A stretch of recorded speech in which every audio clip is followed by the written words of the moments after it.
ఓం శ్రీ విఘ్నేశ్వరాయ నమః. ఓం శ్రీం హ్రీం శ్రీం ఓం విష్ణుపత్నే నమః. ఓం సద్గురు అంతర్ముఖానంద జగద్గురు వేదవ్యాస భట్టారక శ్రీకృష్ణ పరంబ్రహ్మణే నమః. శ్రీమద్దేవి భాగవతం. శ్రీమద్దేవి భాగవత మహత్యం భాగం 118, సప్తమ స్కందం, అధ్యాయం 12. త్రిశంకుడిని వశిష్ఠుడు శపించాడు. అప్పుడు కురిపిగాను జబ్బులతోటి ఉండి అక్కడి నుంచి అందరికి మోహం చూపించలేక అడవిలో ఉండిపోయాడు.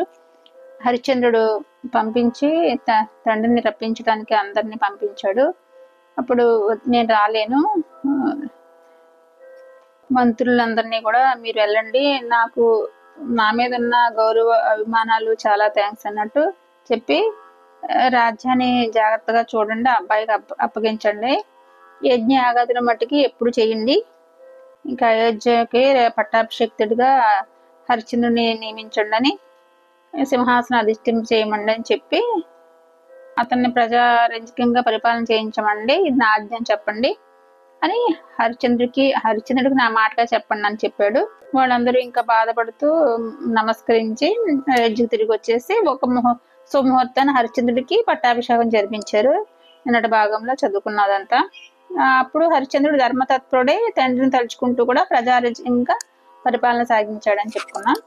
అధ్యాయం 12. ఇప్పుడు వ్యాస మహర్షి, హరిశ్చంద్రుడి కథ బాగానే ఉంది, ఇంతకీ త్రిశంకుడి తర్వాత కథ ఏమిటి? శాపం నుంచి విముక్తి పొందాడా, లేకపోతే ఆ గంగా తీరంలో అలాగే కృషించి అసురు బాశాడా? వశిష్ఠుల వారేమైనా కరుణించి శాపం ఉపసంహరించారా? వినాలని చాలా కుతూహలంగా ఉంది, దయచేసి శేష వృత్తాంతాన్ని చెప్పమంటూ జనమేజయుడు కోరాడు. యథాప్రకారం జనమేజయ అంటూ వ్యాసుడు మళ్ళీ ఉపక్రమించాడు. హరిశ్చంద్రుడు పట్టాభిషిక్తుడయ్యాడని వార్త తెలిసి వశిష్ఠుడు సంతోషించాడు. దేవి ధ్యాన తత్పరుడై గంగా తీరంలోనే కాలం గడుపుతున్నాడు. విశ్వామిత్ర స్వపచుల కథ. కౌశికీ నదీ తీరంలో దీర్ఘ తపస్సును ముగించుకున్న విశ్వామిత్రుడు తన ఆశ్రమానికి తిరిగి వచ్చాడు. భార్యాపుత్రులు క్షేమంగా ఉన్నందుకు సంతోషించాడు. 12 ఏళ్ల దుర్భిక్షం వచ్చిందని విన్నాడు. తిండి దొరకక ఎందరెందరో మరణించారట. ఆ కరువు కాలాన్ని నువ్వెలా గడిపావు? నువ్వు పిల్లలు అన్నం పెట్టి ఎవరు పోషించారు? తపస్సులో మునిగిపోయి నేను రాలేకపోయాను. వచ్చి మాత్రం నిర్ధనుని ఏమి చేయగలనులే అని ఆగిపోయాను. చేతిలో చిల్లి గవ్వలేదు కదా, ఎలా ఇల్లు గడపాలో గడిపావో చాలా ఆశ్చర్యంగా ఉంది. దుర్భిక్షం గురించి విని మిమ్మల్ని తలుచుకుని బాధపడ్డానే తప్ప ఏ సహాయమో అందించలేకపోయాను. యజమానుడుగా నా కర్తవ్యం నిర్వహించలేకపోయినందుకు సిగ్గుపడుతున్నాను. ఇలాంటివి తట్టుకుంటేనే తప్ప తపస్సు సాధ్యం కాదాయే. అప్పట్లో అడవిలో ఏమీ దొరక్క నేను ఇబ్బంది పడ్డాను. ఒకనాడు ఆకలి తట్టుకోలేక ఒక స్వపచుడి గుడిసెలోకి దొంగతనానికి దూరాను. అతడు నిద్రపోతున్నాడలే అని సడి చేయకుండా ఒట్టి నుంచి కొండ దించి మూకుడు తెరిచాను. వండిన కుక్క మాంసం కనిపించింది. ఏదో ఒకటిలే, ముందు ప్రాణాలు నిల్చుకోవాలి కదా అని తినబోయాను. సరిగ్గా అదే సమయానికి ఆ స్వపచునుడికి మెలకువ వచ్చింది.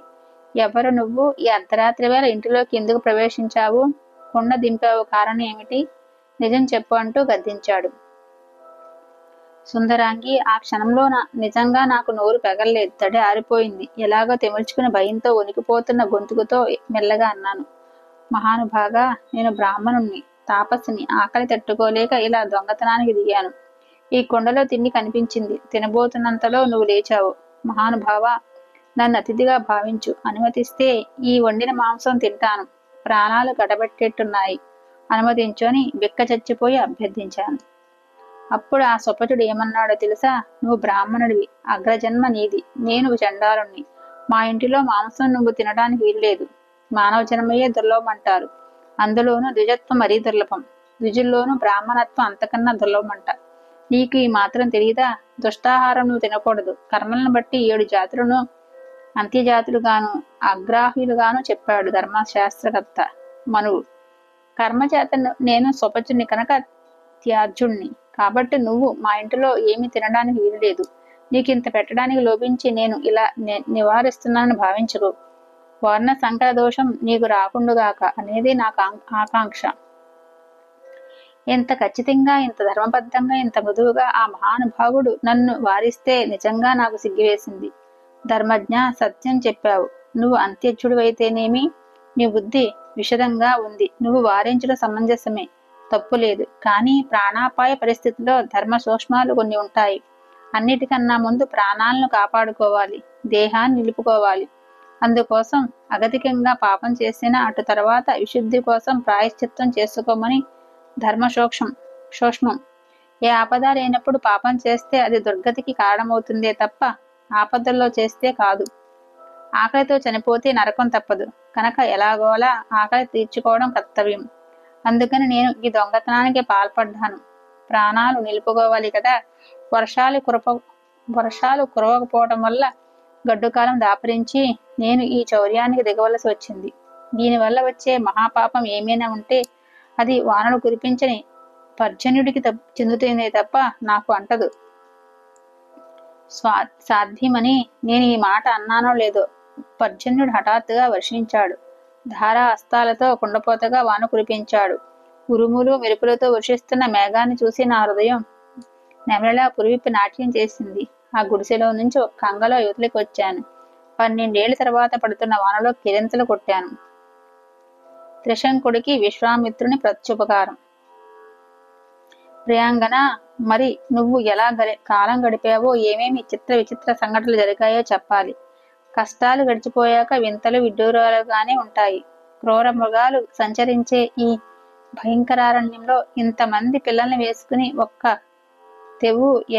తెవ్వు ఎలా కాలం గడిపావు, ఎలా పోషించావు ఇంతమందిని అని విశ్వామిత్రుడు సానునయంగా ప్రశ్నించాడు. ఆ ప్రియంవద మృదువుగా పలికింది. ఆకలితో అలమటిస్తున్న పిల్లల్ని బతికించుకోవడానికి చాలా తిప్పలు పడ్డాను. గుప్పుడి నేవార ధాన్యం కోసం అడవి అంతా గాలించేదాన్ని. వాటితో కాసింత గంజి కాసి తలో గుక్కెడు పట్టించి కొన్ని నెలలు గడిపాను. రాను రాను ఆ గింజలు కరువయ్యాయి. బిచ్చ ఎత్తుదామంటే వేసేవాళ్ళు ఎవరు? అందరిది అదే అవస్థాయే. కాయలు దుంపలు కాదు, ఆకులు అలములు కూడా దొరకని పరిస్థితి. పెద్ద పెద్ద మహావృక్షాలు నిలువున ఎండిపోయి మూడులై వికారుల్లా నిలబడ్డాయి. ఒకప్పుడు పచ్చదనం తలుచుకుంటే గుండెలు బావురమనేవి. గంపుడు పిల్లల్ని ఎలా సాకాలో, ఎలా బతికించుకోవాలో, నా ప్రాణాలు కడగట్టకుండా ఎలా నిలుపుకోవాలో ఏమీ తోచక రేయింబగళ్ళు విలిపించినట్టున్నాను. సుదూర ఆశ్రమాల నుంచి, జనపదాల నుంచి ఆకలి చావుల వార్తలు గుండెను పిండేసేవి. వద్దని తలుచుకుంటేనే భయం వేస్తుంది. ఒక కొడుకుని ఎవరికైనా అమ్మేసి మిగిలిన వాళ్ళని బతికించుకుందామని కఠోర నిర్ణయానికి వచ్చి సిగ్గు విడిచి బయలుదేరాను. అదృష్టవశాత్తు సత్యవ్రతుడు ఎదురయ్యాడు. ఆ దయార్థ హృదయుడు ప్రతిజ్ఞ చేసి రోజు ఏదో వేళ మాంసం తెచ్చి మన ఆశ్రమ వృక్షానికి వేలాడగట్టి వెడుతూ ఉండేవాడు. ఆ మహానుభావుడే ఉపకారం చేసి ఉండకపోతే నాథ, ఈ పాటికి మేమెవెళ్లమో నీ కంటి కనిపించి ఉండేవాళ్ళం కాదు. మా అందరి ప్రాణాలు నిలబెట్టిన దయామయుడు ఆ సత్యవ్రతుడు. మన వల్లనే అతడికి వశిష్ఠ శాపం తగిలింది. ఒకనాడు ఏ జంతువు దొరకక వశిష్ఠుల వారి పాడి ఆవును సంహరించాడు సత్యవ్రతుడు. దానికి కోపించిన ఆ మహర్షి త్రిశంకుడు వైపొమ్మని, చండాలుడుగా మారిపోమ్మని శపించాడు. ఇది తెలిసి నేనెంతగానో దుఃఖించాను. నన్ను నా పిల్లల్ని పోషించడానికి ఇతడు నానావస్థలు పడి శాపానికి గురి అయ్యాడు అని లోపల నలిగిపోయాను. ప్రత్యుపకారం ఏమో చేయలేని అశక్తురాలని. స్వామి, నువ్వు తపోబలం సంపన్నుడు. ఏదైనా ఉపాయం ఆలోచించు. ఎలాగో అలా అతన్ని రక్షించు. ప్రత్యుపకారం చేస్తే కొంతలో కొంత రుణముక్తి. భామిని, ఓరడిల్లు. ఇన్ని కష్టాలు పడ్డావు. ఇదంతా నేను లేకపోవడం వల్ల వచ్చింది. పోనీలే, అయిందేదో అయింది. నువ్వన్నట్టు త్రిశంకుడికి ప్రత్యుపకారం చేస్తాను. నా తపో విద్యా బలంతో శాప విమోచనం కలిగిస్తానని మాట ఇచ్చి విశ్వామిత్రుడు తన ధర్మపత్ని వాదార్చాడు. ఏ ఉపకారం చేయాలి, ఎలా చేయాలని ఆలోచిస్తూ విశ్వామిత్రుడు ఆ మన్నాడే అయోధ్యకు బయలుదేరాడు. దారిలో త్రిశంకుడు స్వపచాకారంలో దీనవదనుడై ఎదురు వచ్చి సాష్టాంగపడ్డాడు. విశ్వామిత్రుడు ఆత్రంగా లేవనెత్తి గుచ్చి గౌరవించుకున్నాడు. సాంత్వన వచనాలు పలికి, రాజేంద్ర, నా కోసం నువ్వు శాపానికి గురి అయ్యావు. ఏమి కావాలో కోరుకో, ప్రత్యుపకారం చేస్తాను అన్నాడు. త్రిశంకుడి కన్నుల్లో సన్నటి మెరుపు మిలమిల్లాడింది. కౌశిక మహర్షి, ఒకానొక యజ్ఞం చేయించమని మా కులగురువు వశిష్ఠుని అభ్యర్థించి భంగపడ్డాను. దయచేసి నువ్వు చేయించు. నేను ఈ శరీరంతోనే స్వర్గానికి వెళ్ళాలి. నీ ఇష్టం. ఏ యజ్ఞం చేస్తావో, ఎలా చేయిస్తావో, అవసరమైన సంబరాలన్నీ సమకూర్చుకుంటాను. ఇలా కోరినందుకు వశిష్ఠుడు కోపించి తిరస్కరించాడు. పోనీలే, చేయించగలిగిన మరొక పురోహితుని వెతుక్కుంటాను, అనుమతించమన్నాను. దాని కలిగి ఈ స్వపాచాకారం త్రిశంకత్వం ప్రసాదించాడు. ఏమీ దాచకుండా జరిగింది జరిగినట్టు నీకు వినవించాను. నా దుఃఖం తీర్చి కోరిక సాధ్యం చేయగల సమర్థుడు నువ్వే. దయచూపించు. ఇదే నేను కోరుకునే వరం అని అభ్యర్థించాడు త్రిశంకుడు. శాపాన్ని మలచడం ఎలాగాని ఆలోచనలో పడ్డాడు కౌశికుడు.